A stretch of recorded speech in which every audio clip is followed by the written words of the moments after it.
भगवान के प्रसिद्ध भक्त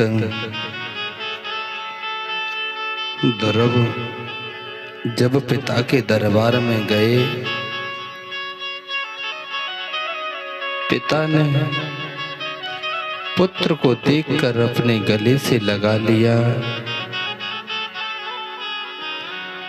पुत्र से इतना प्रेम कि पुत्र को गले से लगा लिया। वही नीच बुद्धि वाले कुछ लोग देख रहे थे। उन्होंने रानी सुरची को बताया कि तुम्हारे पुत्र भूमि पर खेल रहा है, लेकिन तुम्हारे दासी के पुत्र को महाराज गले से लगाए हैं। दासी पुत्र को गले से लगाए हैं और तुम्हारे पुत्र को महाराज ने छुआ भी नहीं।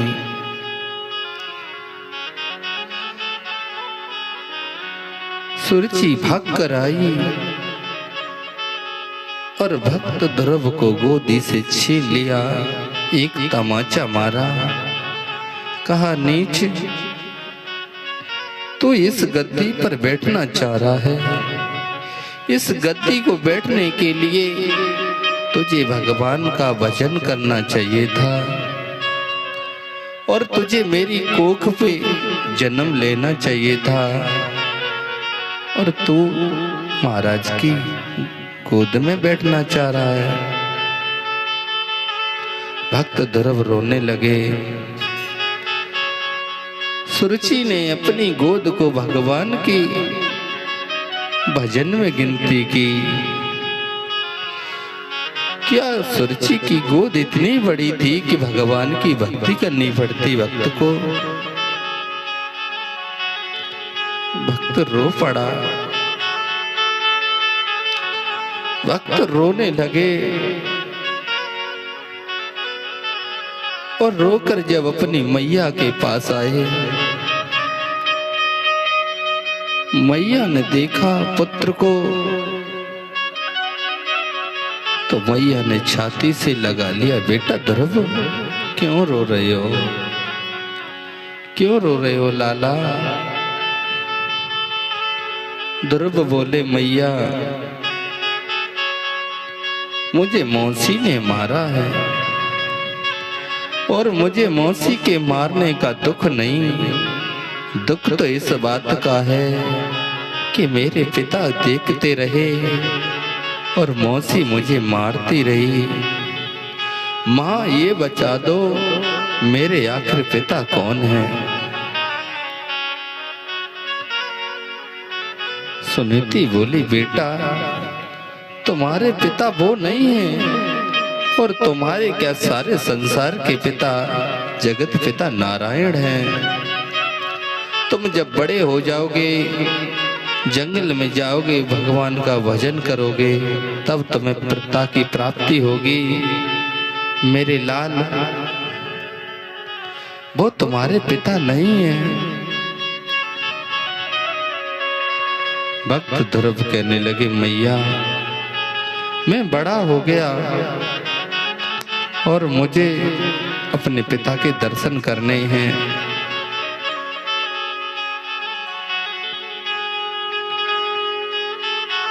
माँ मुझे आज्ञा दे दो।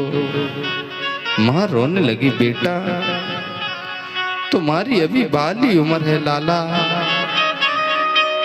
तुम जंगल में जाओगे तुम्हें कोई ना कोई जानवर खा लेगा। बेटा वन को मत जाओ लाला।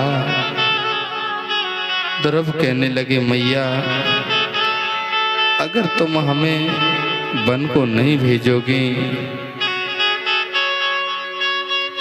तो मैं आत्महत्या कर लूंगा, अपने प्राण त्याग दूंगा।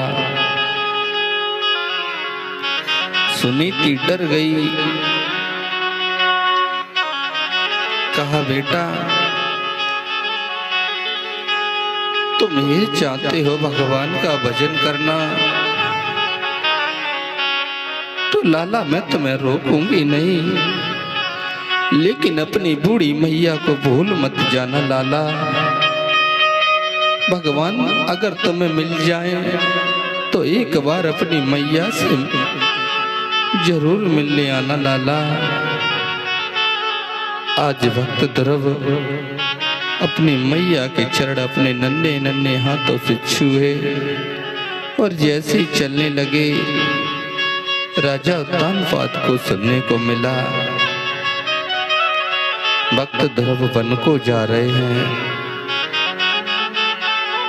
अपने सैनिकों से कहा जाओ ध्रुव को रोक लो, उसे हम अपने महल में स्थान देंगे।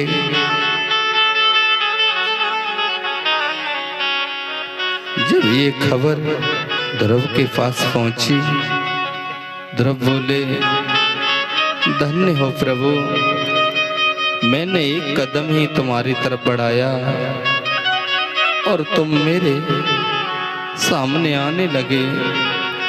नहीं प्रभु, मैं तुम्हें छोड़ नहीं सकता, मैं तुम्हारा भजन नहीं छोड़ सकता। मैं प्राण छोड़ दूंगा लेकिन प्रभु तुम्हें नहीं छोड़ूंगा। आज ध्रुव की आंखों में आंसू बहे थे और वही तो होता है। संसार से इतना आशा मत रखो, संसार वाले तुम्हारा केवल आनंद लेंगे, तुम्हारा उपहास करेंगे। तुम्हें अगर खुश रखना है ना तो अपने गोविंद को खुश रखा करो, क्योंकि दुनिया में तुम्हारे उस गोविंद के अलावा कोई नहीं है। गोविंद प्रेम ही सार है दुनिया में ओरे मानव। गोविंद का ही प्रेम सार है और संसार में कोई तुम्हारा नहीं है। आज ध्रुव आगे को चलने लगे।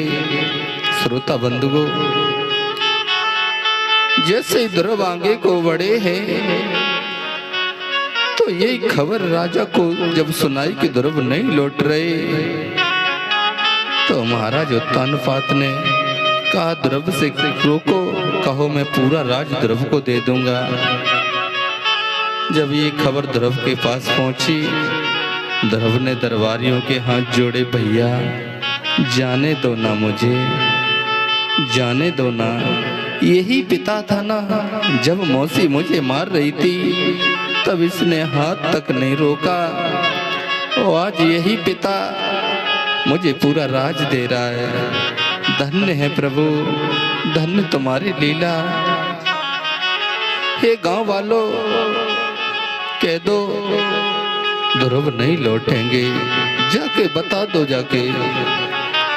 आज ध्रुव आगे को चलने लगे। भगवान से मिलने की आस है भक्त को, और ऐसे ही आंखों में आंसू भरे हुए ध्रुव आगे चलते गए। धीरे धीरे मैया बिलक बिलक के रो रही थी। बिलकते छोड़ा मैया को और ध्रुव आगे के लिए चले जाते। मौसी भी अपने मन को धिक्कार रही, मैंने अपने कोख को इतना बड़ा बता दिया कि आज ये 5 साल का बालक भगवान को पाने के लिए वन को चला गया। आंखों से आंसू बह रहे थे लोगों। भक्त ध्रुव जब जंगल में पहुंचे तो महर्षि नारद मिले। नारद ने कहा बेटा कहाँ जा रहे हो तुम? कहा भगवान मैं भगवान को ढूंढने जा रहा हूँ। नारद बोले हमारी तो उम्र बीत गई लेकिन प्रभु की अभी दर्शन नहीं हुए और तुम भगवान को पाना चाह रहे हो लाला। भगवान से मिलना कोई सहज बात नहीं। और तुम भगवान को ढूंढने आए हो ना बेटा। अरे भगवान को तो वो ही पा सकते हैं जिनका हृदय कोमल है। और तुम अगर आए हो ना भगवान से मिलने के लिए, तुमने कोई गुरु किए। भक्त ध्रुव बोले महाराज मैं तो जानता ही नहीं गुरु क्या होता है। बोले बिना गुरु के कल्याण नहीं होता है। संसार में अगर तुमने कोई गुरु नहीं किए तो तुम्हारे हाथ से किया हुआ दान भी नहीं लगेगा। इसलिए गुरु करना अनिवार्य होता है। बिन गुरु भवनि तरह न कोई, चाहे बिरंची शंकर सम हो।